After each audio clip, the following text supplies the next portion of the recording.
नमस्कार दोस्तों, स्वागत है आप सबका वर्मा जी टेक्निकल पर।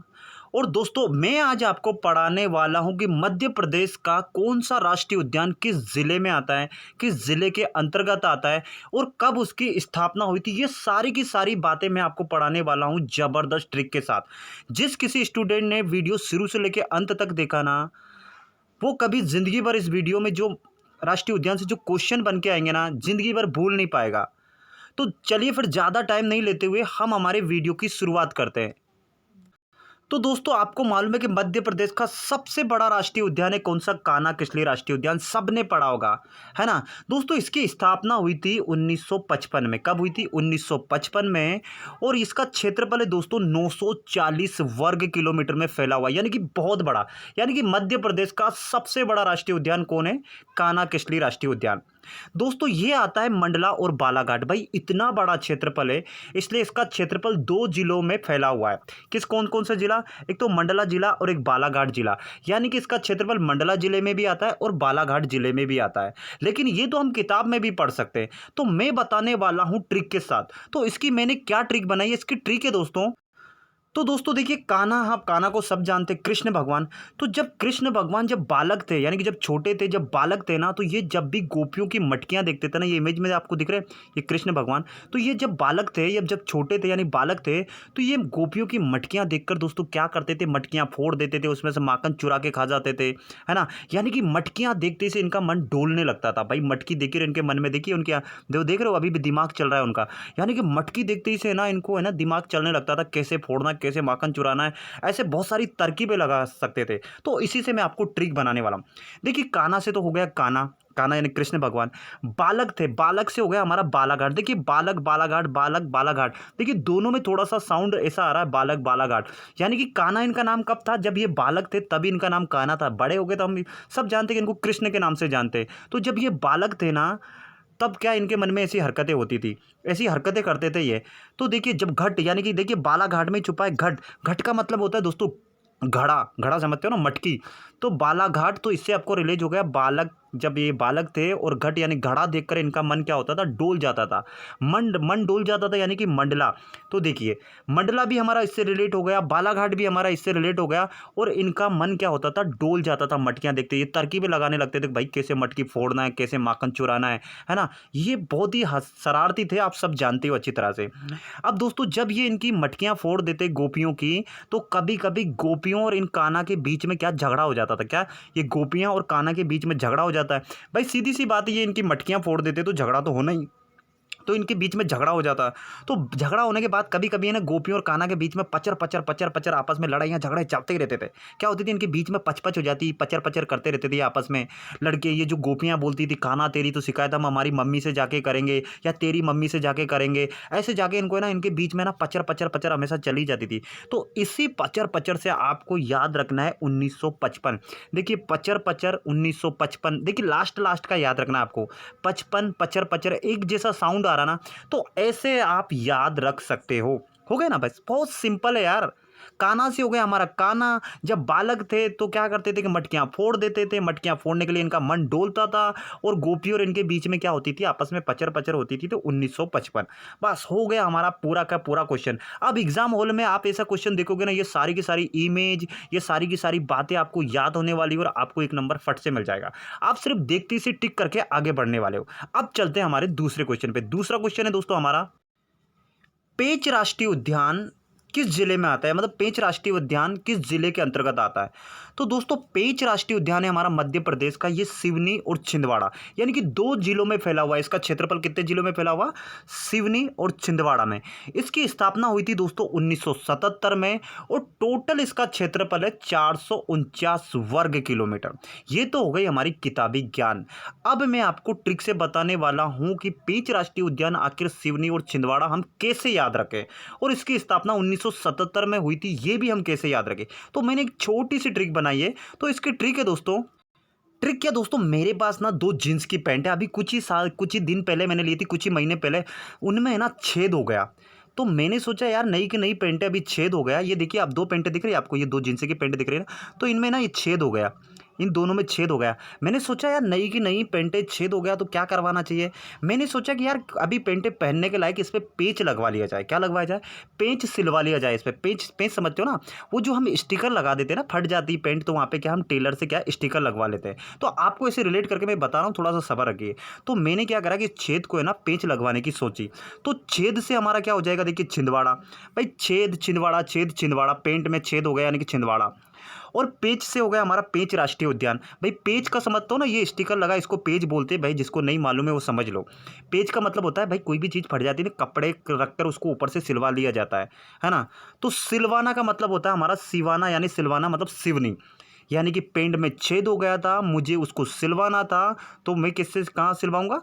टेलर के पास सिलवाऊंगा। तो सिवनी यानी सिलवाना। तो आपको ऐसे रिलेट करना कि पेंच राष्ट्रीय उद्यान, छिंदवाड़ा, सिवनी। बात ठीक है, यहाँ तक समझ में आ गई। ये तीनें बातें आपको इससे रिलेट हो गई। अब दोस्तों 1977 का क्या लफड़ा। देखिए भाई, अब जब इन दोनों पेंडों में छेद हो गया तो मैं टेलर के पास गया, ये जो दादा बेटे ना इनके पास गया कि यार मैंने बोला टेलर साहब यार इन पेंडों में छेद हो गया, थोड़ा सा इसको सिलवाना है, मुझे ये पेच लगवाना है इस पर। तो इन्होंने बोला ठीक है सिलवा ले। बोले सिल देता हूँ। मैंने बोला यार दादा थोड़ा सा जल्दी कर देना यार, मुझे कल पहनना है, मेरे पास पेंटे नहीं है।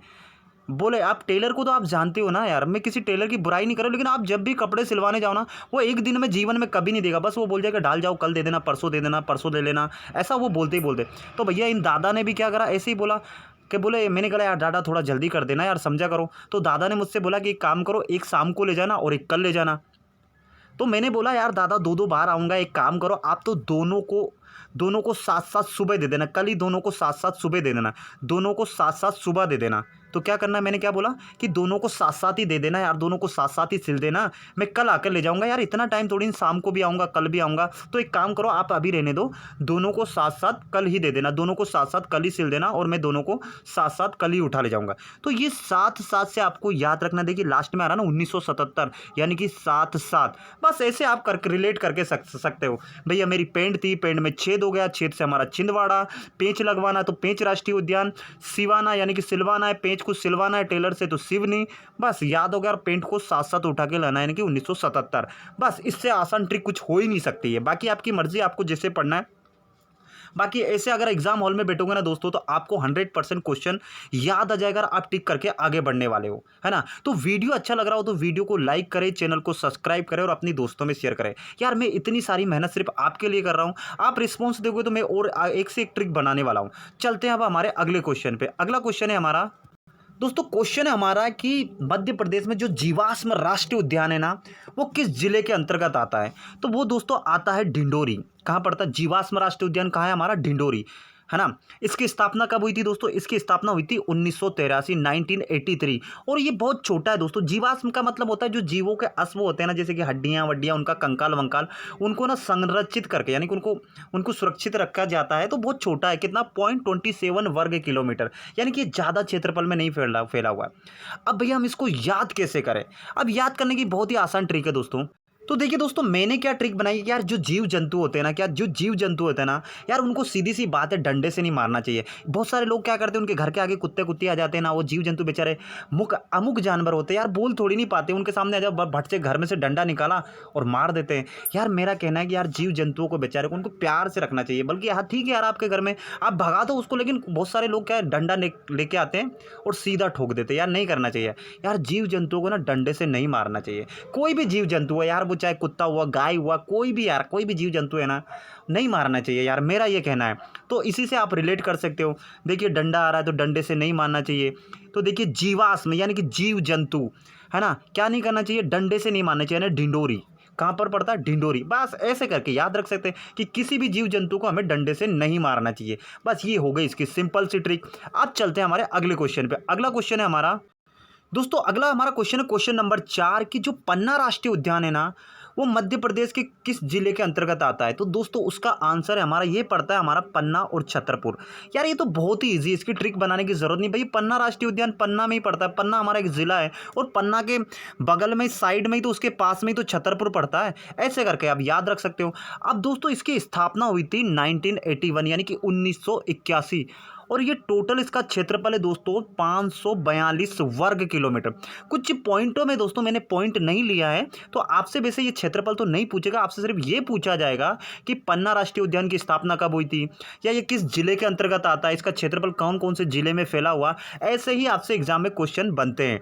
अब सीधी सी बात है, पन्ना तो पन्ना से आपको बहुत ही सरल और कि पन्ना जिले में आता है, पन्ना के पास में ये छतरपुर। लेकिन और जिस बच्चे को ट्रिक से पढ़ना, मैं उनके लिए मैंने क्या ट्रिक बनाई है वो देख लीजिए आप। देखिए ट्रिक है दोस्तों इसकी। दोस्तों ट्रिक क्या है कि जब भी बरसात का मौसम होता है ना, क्या बरसात का मौसम होता है, आप किसी उद्यान में जा रहे हो या कभी कहीं भी उद्यान में जा रहे हो, आपके अड़ोस पड़ोस आपके थोड़ा सा दूर किलोमीटर पे, 1-2 किलोमीटर पे कोई उद्यान हो ना, तो बरसात के मौसम में मेरा आपसे एक अनुरोध है कि या तो पन्नी लेके जाएं या छतरी लेके जाएं। क्या करें? छतरी लेके जाएं। भाई बरसात का कोई भरोसा नहीं होता, कभी भी हो सकती है। अब देखो ये एक मैडम तो छतरी लेके आई तो बढ़िया अपना छाता लगा छतरी लगा के जा रही, और एक मैडम नहीं लेके आई तो भीग गई। तो यार पन्नी या छतरी जरूर लेके जाना जब भी आप पड़ोस के राष्ट्रीय उद्यान, बरसात के समय की बात कर रहा हूँ, है ना, कब की बात कर रहा हूँ, बरसात के समय। तो देखिए पन्नी से हो जाएगा हमारा पन्ना और छतरी से हो जाएगा हमारा छतरपुर। रिलेट हो रहा ना, रिलेट हो रहा ना, बस हो जाए, रिलेट ही होना चाहिए। भाई बरसात के मौसम में आप किसी भी उद्यान में जा रहे हो तो सीधी सी बात है, छतरी या पन्नी लेके जाओ। भाई आप ज़्यादा नहीं तो ये सस्ती वाली पन्नी बहुत 100-150 रुपये में मिलती है, ये खरीद लो बरसात के टाइम में, लेकिन लेके जरूर जाओ।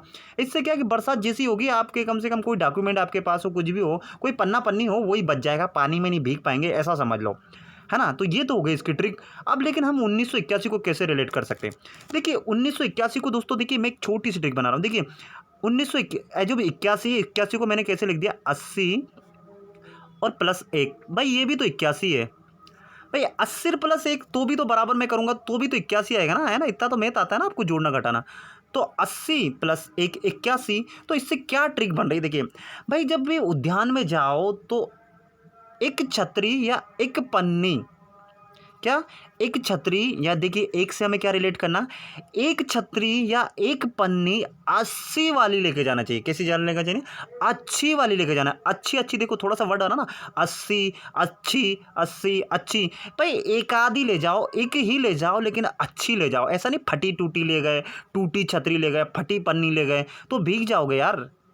तो एक ही ले जाओ लेकिन अच्छी ले जाओ, मेरा कहने का मतलब ये। तो ऐसे आप याद रख सकते हो, कोई 81, एक ही ले जाओ अच्छी ले जाओ, यानी 81, एक ही ले जाओ लेकिन अच्छी ले जाओ। बात हो गई, बात खत्म हो गया, हमारा पूरी ट्रिक बन गई।